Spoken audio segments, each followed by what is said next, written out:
Hello aspirants, my name is Drishti Jain and I welcome you to the series of घटना सूत्र। मैं सबसे पहले अपना एक्सपीरियंस शेयर करती हूँ। मैं और मेरी यूपीएससी की दोस्ती काफ़ी पुरानी है।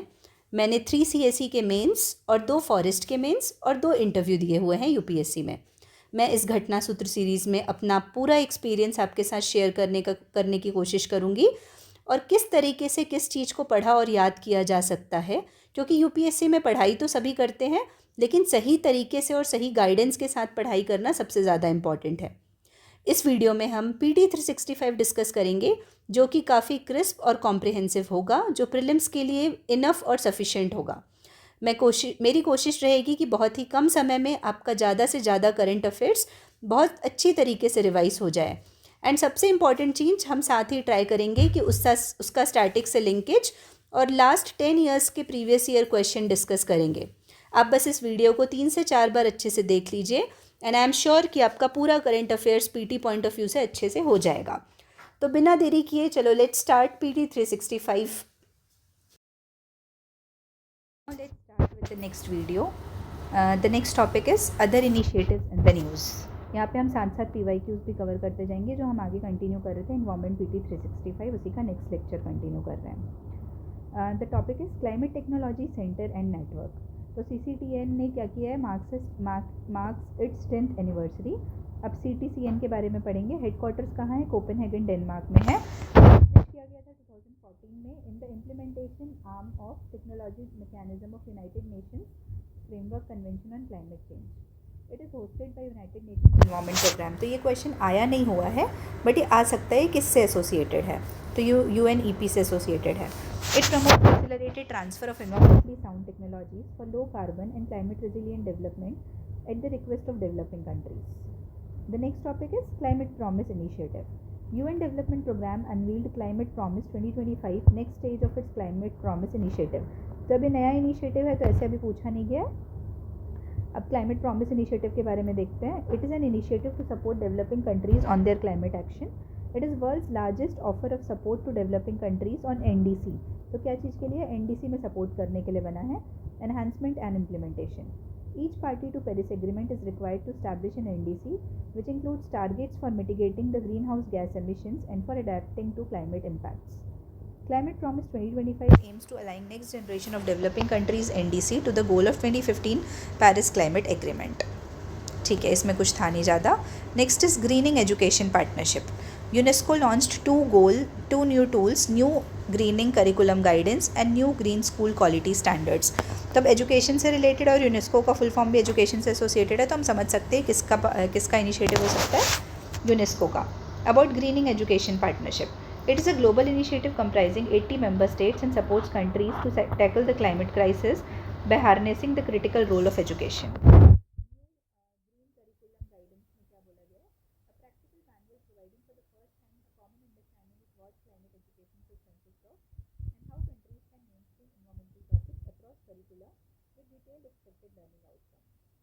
अब न्यू GSQS टूल्स में क्या है? It sets the minimum requirements on how to create a green school by promoting an action oriented approach.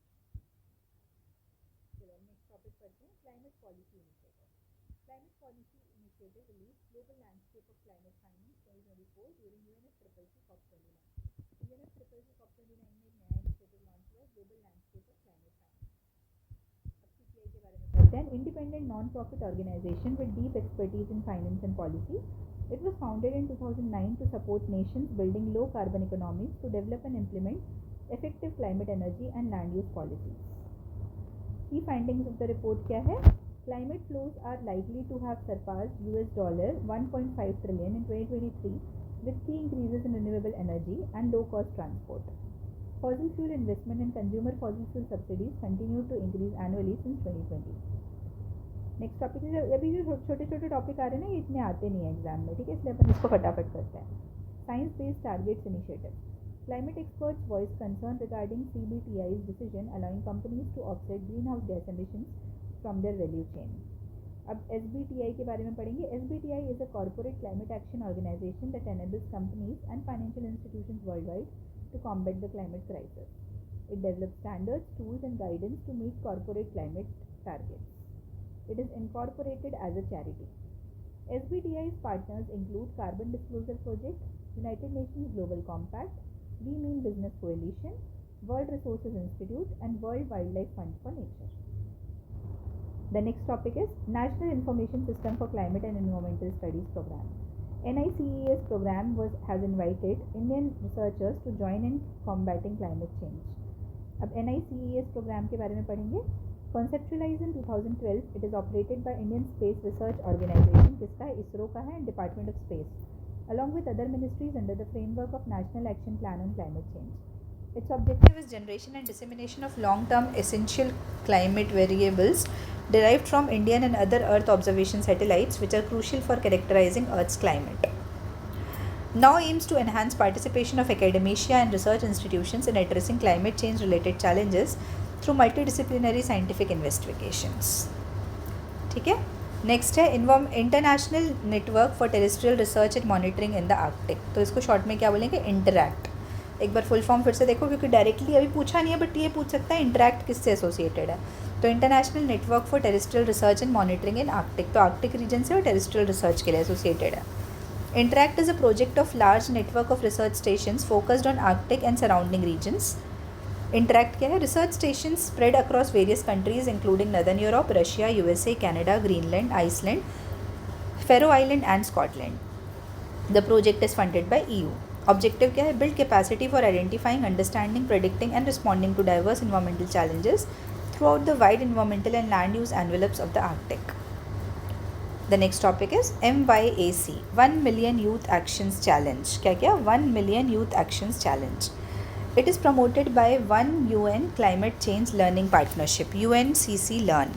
तो 1 Million Youth Challenge किसके कौन प्रमोट कर रहा है? One UN Climate Change Learning Partnership. अब इसके बारे में पढ़ते हैं. It aims to encourage youth aged between 10 to 30 years old to take concrete actions for a more sustainable future. It works to promote 4 sustainable development goals. It includes SDG 6, that is clean water and sanitation, SDG 12, that is responsible consumption and production, SDG 13, that is climate action, and SDG 15, that is life on land. UNCC Learn is a collaborative initiative of 36 multilateral organizations working together to help countries build the knowledge and skills they need to take action on climate change. यहाँ पे हमारा ये वाला topic ख़त्म हुआ. The next topic is climate mitigation and adaptation. तो इसमें एक नया रूल आया, ये पढ़ेंगे. एकदम न्यू टॉपिक है, मेंस में भी पूछा जा सकता है, प्रीलिम्स में भी. Green credit rule. Recently the ministry of environment, तो कौन निकाला है? मिनिस्ट्री ऑफ इन्वायरमेंट ने इशू किया है further guidelines on its green credit programme. Key provisions क्या है? Focus of work for plantation on degraded forest under GCP on their ecosystem on their eco restoration. Number of trees to be planted depends on site characteristics and vary as per the site conditions. तो site characteristics पर depend करेगा. Activities for eco restoration not to be limited to plantation of trees and include other activities like plantation of shrubs, herbs, grasses, soil and moisture conservation works, terracing, rainwater harvesting, etc. तो सिर्फ इसमें पेड़ उगाना नहीं आएगा, बाकी भी जो environment friendly activities है वो भी आएंगी. Preference to indigenous species. Cost estimates may be titled as eco restoration of identified degraded areas. ICFRE instructs forest departments to conduct tree plantation within 2 years. तो कितने दिन में करना है? Within 2 year. और कौन सा ऑर्गेनाइजेशन इसको डील कर रहा है? ICFRE. अब ग्रीन क्रेडिट होता क्या है उसके बारे में पढ़ेंगे. A singular unit of an incentive provided for a specified activity delivering positive impact on the environment. They can be traded on a dedicated exchange similar to carbon credits. तो green credit और carbon credit का difference पढ़ेंगे. Under the green credit programme operating under the environment protection act. तो green credit किसके अंदर है? Green credit programme के अंदर है, और इन्वायरमेंटल प्रोटेक्शन एक्ट 1986 के अंदर ऑपरेट कर रहा है. अब carbon credit trading scheme under the energy conservation act 2001. तो दोनों अलग अलग एक्ट के अंदर है. Green credit environmental protection act के अंदर है, carbon credit energy conservation act के अंदर है.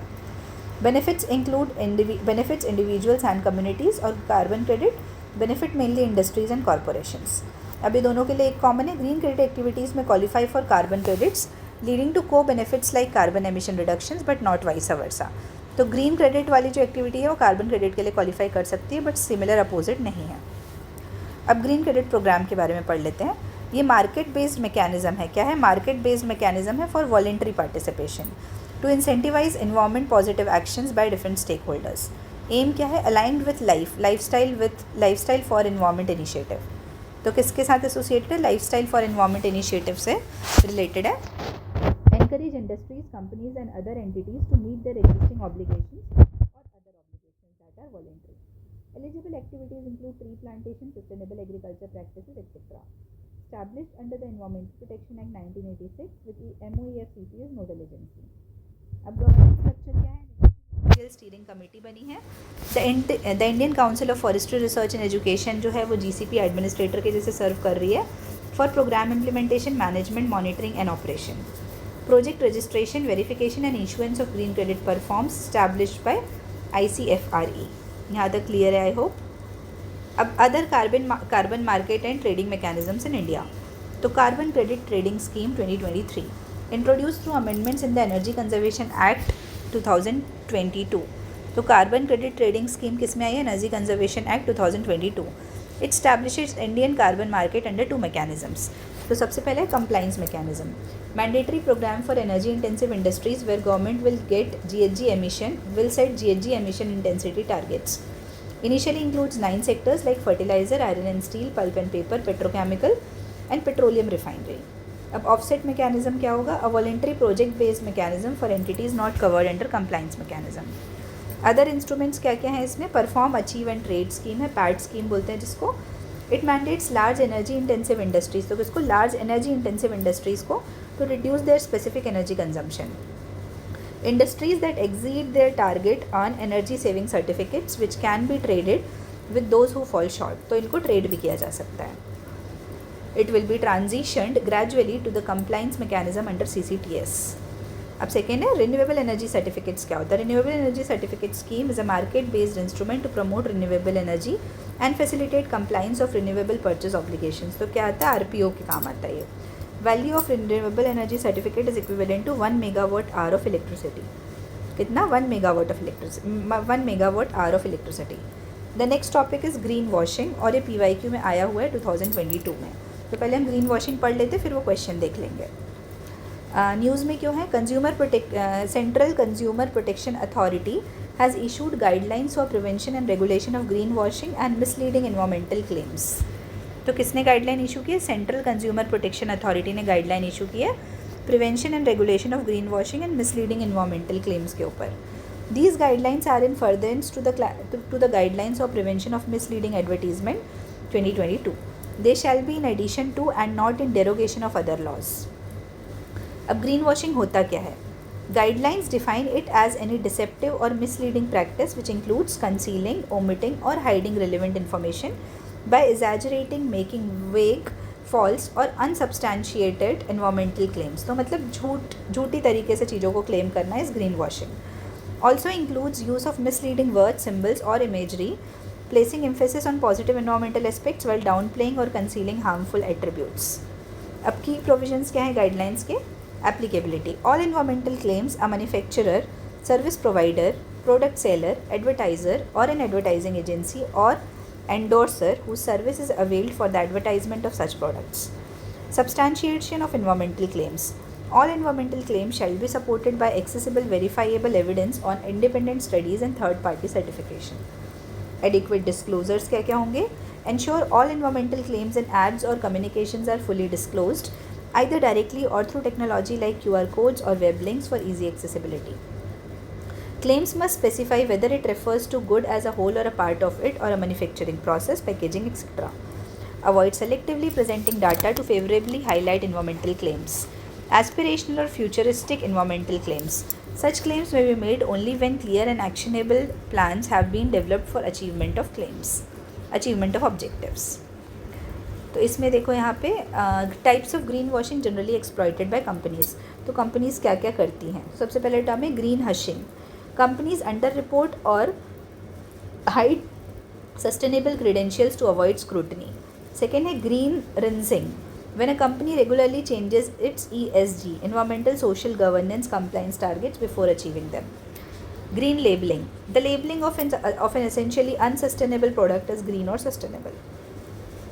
Green lighting. The highlighting of a particularly green feature of a business's product or activities to draw attention away from its environmentally harmful actions.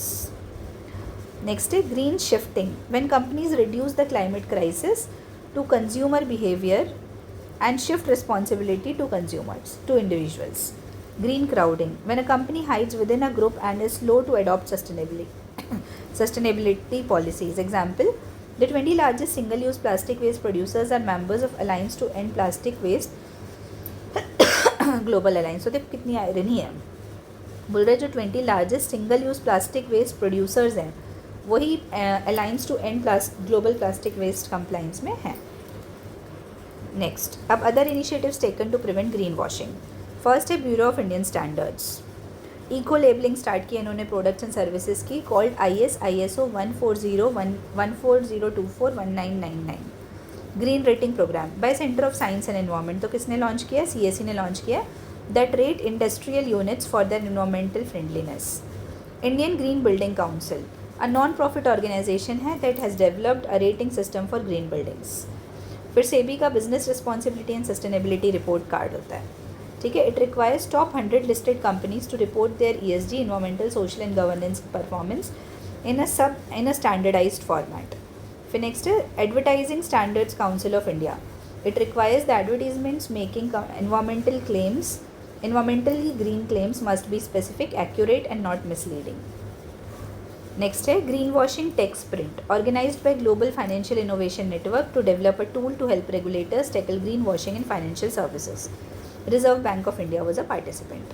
तो यहाँ से green washing तो समझ आ गई होगी. अब हम एक बार ग्रीन वॉशिंग में जो PYQ आया हुआ है वो देख लेते हैं. ये जो PYQ है वो 2022 में आया हुआ है. तो यदि आप लोग को पॉसिबल हो तो एक बार 2022 का क्वेश्चन निकाल लो ग्रीन वॉशिंग का. मेरे सामने जो क्वेश्चन है वो मैं एक बार पढ़ रही हूँ. Which of the following best describes the term greenwashing? अब ऑप्शंस में आते हैं. First is conveying a false impression that a company's products are eco-friendly and environmentally sound. Second is non-inclusion of ecological or environmental costs in annual financial statements of a country. Third is ignoring the disastrous ecological consequences while undertaking infrastructure development. Fourth is making mandatory provisions for environmental costs in a government project or program. तो options easy थे, I hope समझ आ गया होगा. First option ही सही है. तो green washing का मतलब क्या होता है, conveying a false impression that a company's products are eco friendly and environmentally sound. तो चलो अपन नेक्स्ट टॉपिक की ओर आते हैं. Direct air capture and storage plant. World's largest direct air capture and storage plant Mammoth, क्या नाम है इसका, मैमथ, वर्ल्ड का लार्जेस्ट है. Started operation in Iceland. तो कहाँ पे स्टार्ट हुआ, आइसलैंड में. अब इस टेक्नोलॉजी के बारे में पढ़ते हैं. A carbon dioxide removal technology which captures CO2 directly from atmosphere at any location. It is distinct from carbon capture which is generally carried out at the point of emissions. तो इसमें क्या करते हैं अपन, कैप्चर करके store भी कर रहे हैं. CO2 can be permanently stored in deep geological formations or used for various applications. तो देखो अब डायरेक्ट एयर कैप्चर का डायग्राम बना हुआ है. इसमें लिखा हुआ है कि कैसे अपन कैप्चर करेंगे और कैसे CO2 रिलीज़ होती है और कैसे कैप्चर करते हैं. अब CDR के बारे में पढ़ते हैं. CDR, carbon dioxide removal technology, refers to anthropogenic emissions that remove CO2 from atmosphere and store it durably in geological, terrestrial और oceanic reservoirs. तो किस में geological, terrestrial और ocean reservoirs में रखते हैं. According to IPCC 6th assessment report, CDR is a necessary element to achieve net zero CO2 and GHG emissions. Other CDR technologies: afforestation, reforestation and carbon capture sequestration. Fixing atmospheric carbon in biomass and soils. फिर enhanced weathering. Mining of rocks containing minerals that naturally absorb CO2. Next is ocean-based CDR. Ocean fertilization, that is adding nutrients to upper layers. Ocean alkalinity enhancement. Transformation of CO2 as bicarbonate or carbonate. Coastal blue carbon management, etc. Bioenergy with carbon capture and storage. Using biomass as energy for CDR and storing biogenic carbon geologically. ठीक है, तो इसमें ये समझ आया होगा कि carbon capture and storage क्या है. ठीक है. The next topic is CO2 to methanol conversion. India's first CO2 to methanol pilot plant has been proposed in Pune, Maharashtra. तो CO2 को मिथेनॉल में कन्वर्ट करने वाला प्लांट इंडिया का फर्स्ट. अब न्यूज़ के बारे में देखते हैं. Plant with 1.4 tons per day is being implemented under public-private partnership with support from Department of Science and Technology. Plant in Pune will advance indigenous carbon capture and utilization technologies.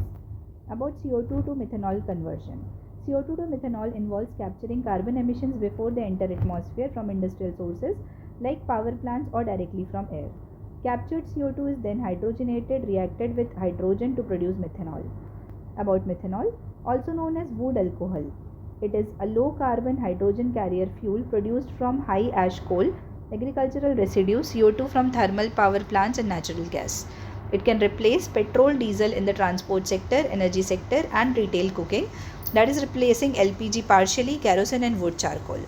Initiatives in India for methanol production, तो कौन कौन से initiative लिए गए हैं? First है नीति आयोग का methanol economy programme. तो किसका है? नीति आयोग का प्रोग्राम है. Is aimed at converting coal reserves and municipal solid waste into methanol. Second है Bureau of Indian Standards has notified 20% dimethyl ether. कौन सा? DME, 20% dimethyl ether, a derivative of methanol blending with LPG. Next है notification for M15, M85, M100 blends has been issued by Ministry of Road Transport and Highways.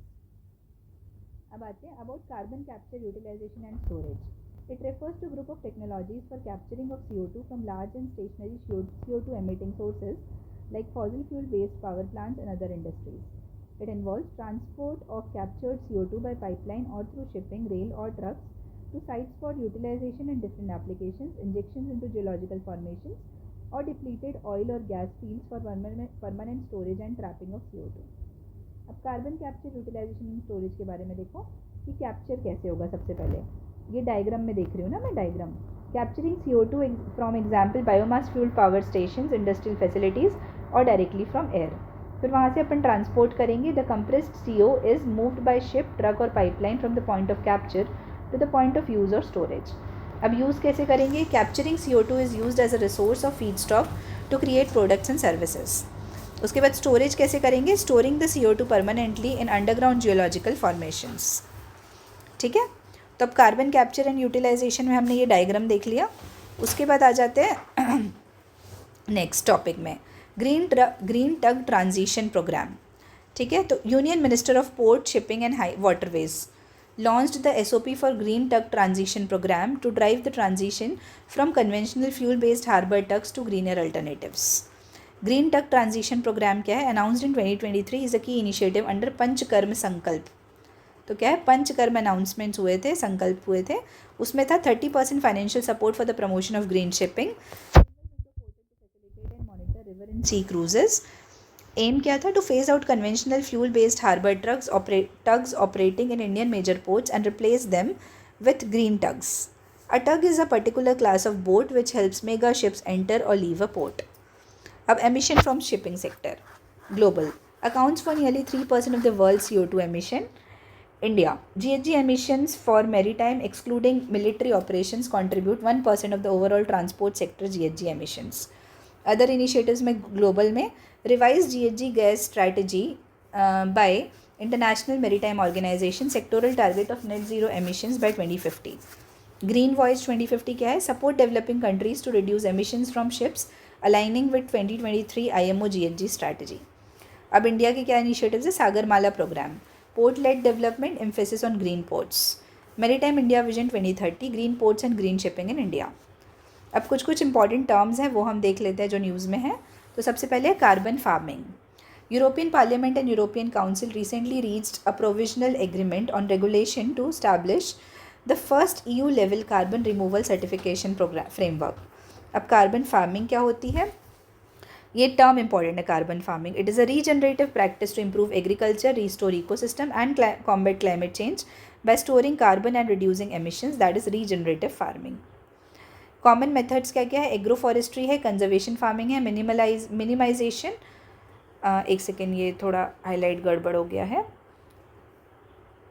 1 minute. Common methods क्या क्या है इसके? Agro forestry, conservation farming, minimising soil disturbance, integrated nutrient management, renewable energy production, grasslands conservation. Key initiatives क्या है facilitating carbon farming के लिए? Global 4/1000 initiative encourages stakeholders to engage in transition towards a regenerative, productive and highly resilient agriculture. It was launched during UNFCCC COP21 in Paris. World Bank supported initiative है. Example Kenya's agriculture carbon project. India का CCTS carbon credit trading scheme. Launched by Ministry of Power, किसने launch किया है? Ministry of Power ने launch किया है, for trading of carbon credit among obligated entities. Next है National Mission on Sustainable Agriculture, promote agroforestry, micro irrigation, crop diversification, etc. by the Government of India to encourage farmers to be a part of carbon trading in agriculture. Next है carbon border adjustment mechanisms. Kazan declaration adopted by BRICS.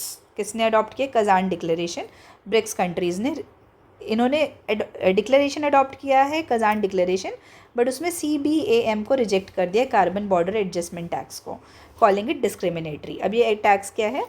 It is European Union's policy to impose a carbon tax on imports of certain products from countries with less stringent climate policies. That is steel. ये question ना आ सकता है, काफ़ी important है। Carbon border adjustment tax aims to prevent companies shifting production to less regulated countries. CBAM implemented in 2023 moves from transitional phase to full enforcement by 2026. अब other initiatives by EU क्या है? European Parliament had also approved the Net Zero Industry Act that sets a target for Europe to reduce 40% of its annual deployment needs in net zero technologies by 2030 based on national energy and climate plans. Global Climate Change Alliance. It is an initiative of the European Union to build a new alliance on climate change based European Union and poor developing countries. In 2015, GCCA entered a new phase by becoming the flagship initiative Global Climate Change Alliance Plus. 2015 Paris Agreement on Climate Change and 2030 Agenda for Sustainable Development characterize the new phase. अब Keeling curve क्या होता है? Next topic क्या है? Keeling curve. Global average concentration of carbon dioxide was 4.5 parts per million in March 2024, higher than March 2023, signifying large spike in Keeling curve. अब Keeling curve क्या है? सिर्फ इतना याद रखना है. It is a record of the atmospheric CO2 from Mauna Loa Observatory. तो CO2 की मॉनिटरिंग है माउना लोआ ऑब्जर्वेटरी से 1958. MLO is a station that measures the elements in atmosphere that contributes to climate change. It is located in Hawaii on the side of Mauna Loa, the world's largest active volcano. अब the next topic is greenium. तो greenium को क्या बोलेंगे? Green premium, उसी से निकला हुआ है. Indian sovereign green bonds hardly received any greenium from private investors according to Economic Survey 2023-24. अब ग्रीन बॉन्ड्स क्या होते हैं? Are debt instruments that fund specific projects और activities characterized as green under the national और international green taxonomies. अब greenium क्या है? It refers to pricing benefits based on logic that investors are willing to pay extra और accept lower yields in exchange for sustainable impact. United Nations development report ने ऐसा बोला है, development programme ने. It is the additional cost of choosing the green technology. तो ग्रीनियम क्या है? Green technology आप चूज़ करो वो कंपेरेटिवली महंगी होती है, तो उसके रिलेशन में it is the additional cost of choosing a green technology over one that emits more green house gases. तो यहाँ पे हम अपना ये वाला टॉपिक ख़त्म करते हैं, ये वाला वीडियो ख़त्म करते हैं. नेक्स्ट वीडियो में मिलेंगे इसके आगे वाले लेक्चर्स को लेके. तब तक के लिए थैंक यू. आई होप सब अभी तक सभी को सब चीज़ समझ आई होगी. Thank you.